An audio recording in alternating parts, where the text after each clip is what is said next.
बिस्मिल्लाहिर्रहमानिर्रहीम। जेकर बंदे दी बैत रवा नाई ओनू बंदा बनाण दी लोड़ की सी।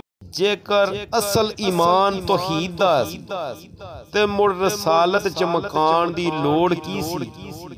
ओदी वहदत मलैका ते मनदे सन, मुड़ शिरक वधाण दी लोड़ की सी। खाकी अगे सरदार फिर नूरियां नू ओ दसो ओनू झकाण दी लोड़ की सी।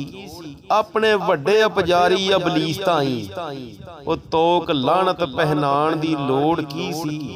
ते नबियां सारियां बज़म मसाक अंदर ते अपना यार वखाण दी लोड़ की सी। ते जेकर अर्श मकाम सी नूरियां दा उथे खाकी बलाण दी लोड़ की सी।